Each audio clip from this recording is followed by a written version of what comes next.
Hello, and thanks for joining me today. I want to do a quick video on how to stay sane as a digital nomad family. And I'm not doing this alone today. I'm very pleased to have a guest with me, also a digital nomad mom.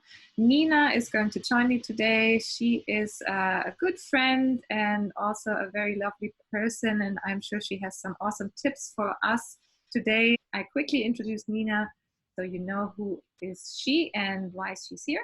Nina is, like I said, a friend of mine. We met traveling a couple of years ago, 3 years ago in Thailand. We met, yeah, of course. Thailand. And hi, Nina. How are you? Hi, I'm fine, thank you. How are you in Thailand? Yes, now I am in Thailand again, and you're in Bali. And well, Nina is a travel blogger and also photographer. You can find her on Nina on tour and on all the social media platforms, and also for her blog. We make sure that we link to her blog below the video.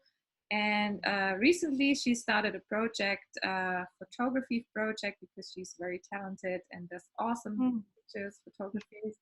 So we will link to all her accounts. You can check her out later.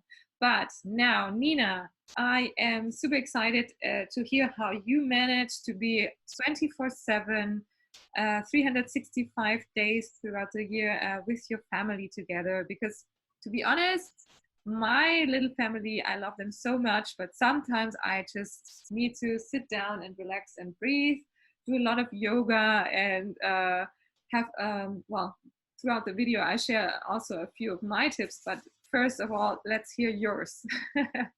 Yeah, it's really challenging. So we started in a camper van, and that was really close together. And so traveled 1 year in the camper van. Then we started to travel with the backpacks, and that was pretty much better. But still being alone, only my husband and my kids. So we met each other at Thailand, and that was perfect. A lot of traveling families, and the kids were out the whole day. I didn't saw them. That was really the time when I realized I love my kids, but I also love my silence, the time on my own. Yes. And in this moment, it was really the first time I realized what I really need to, how we can travel with other families in a community, and the kids have their fun and having connection with other people, and especially women circles and things like that. Okay, Yeah. so one tip you would say is to create your own space. So everyone in the family also has their me time, or no? Is that something you would say is crucial? Yeah, so in Thailand, we realized that we don't travel alone, and only that four of us. We started to travel with other families, and that give us more space, being more on my own. But we started last year in October. We started that me time. So we share the week. Monday, Wednesday, and Friday is the days for my husband, and I have the other 3 days.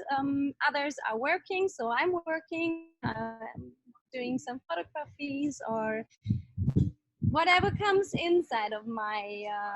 What I need is doing yoga, is having silence, just hanging around at home and going to the pool. So I'm really connected to myself since this time. To feel what's coming up, dancing or being creative, or having time as well with my husband. We have now we decided to bring the kids to the school. It's a really nice Montessori school.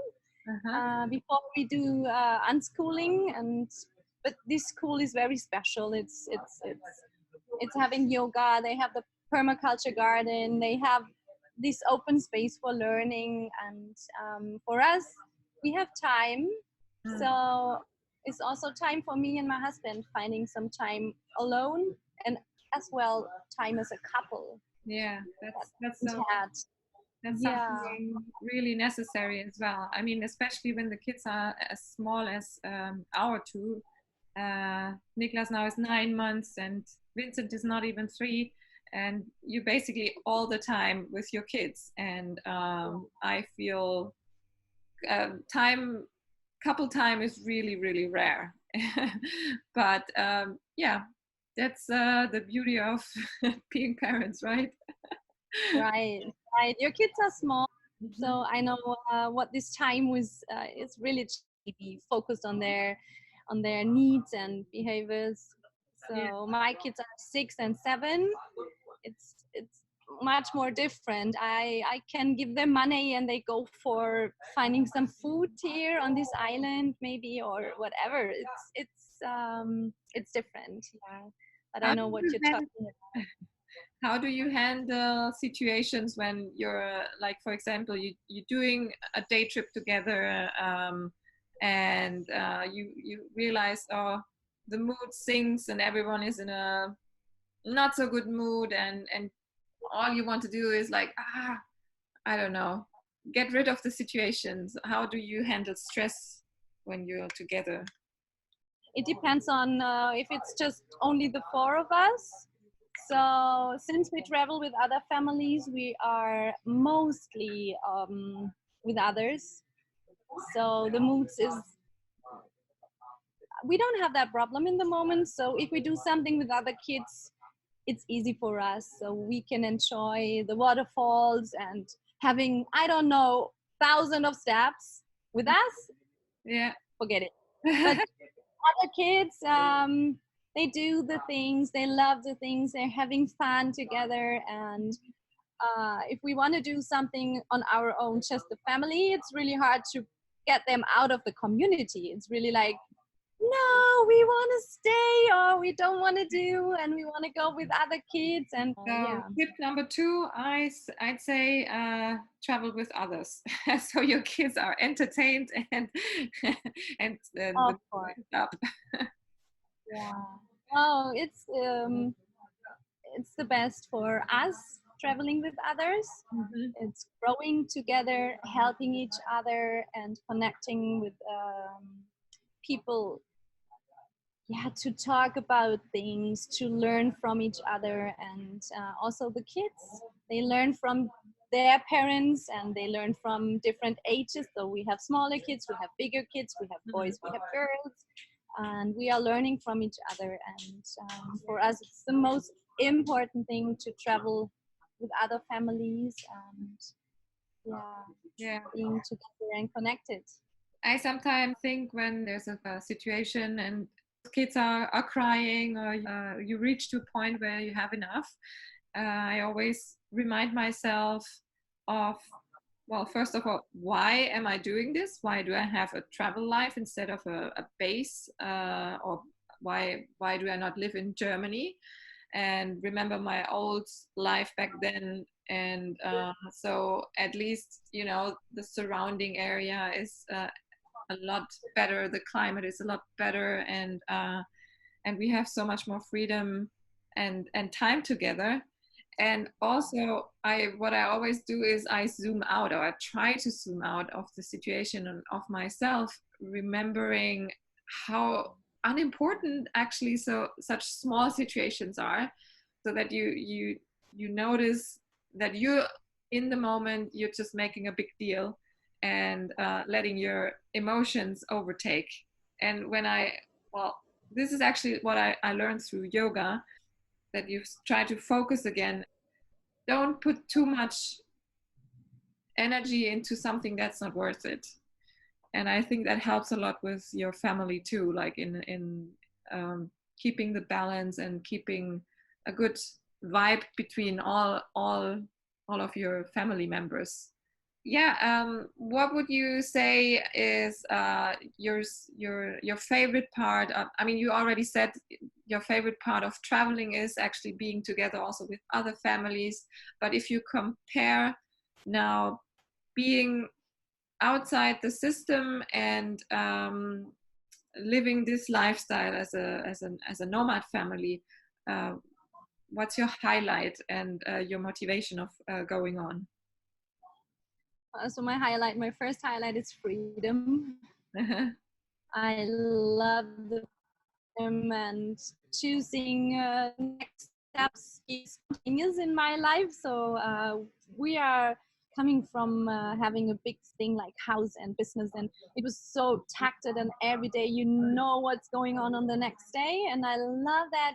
I don't know what's going on tomorrow. I don't know what's coming next week, and I love that.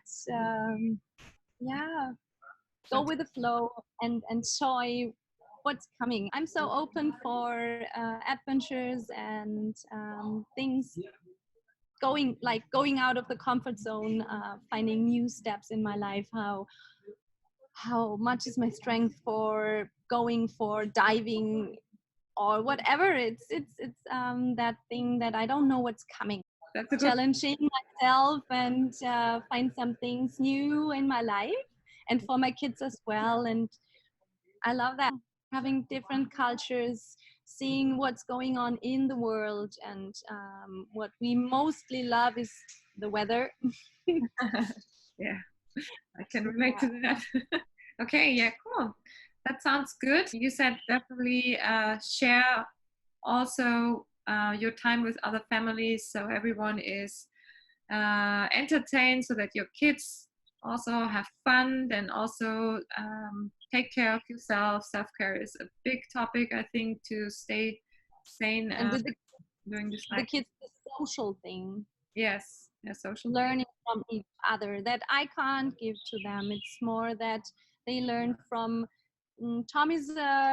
He needs sometimes those big boys giving him the crowning, like Yeah, you are not only the boss with yes. the small kids. So it's really that social thing that we can't teach him. Last but not least, the excitement instead of routine makes this such a wonderful lifestyle. And I think that's also something that you can always keep in mind when you're reaching to a point where you say, "Oh, I'm so frustrated and annoyed by being stuck together." But take it as a turn it around and look at it on a positive note, and think about what great lifestyle this really is. And yeah, if you want to hear or read about more tips on how to manage and juggle this lifestyle, hop on over to my blog. I wrote an article, 8 tips on how to stay sane as a digital nomad family.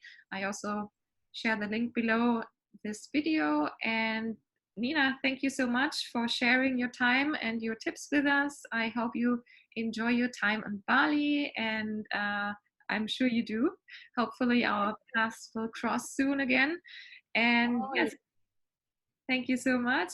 If you like this video, please let us know by hitting the like button, and also obviously subscribe to my channel. So if you want to hear more and see more of the digital nomad lifestyle, then make sure to subscribe. And yeah, that's it. Bye from Thailand and Bali. bye, Bali.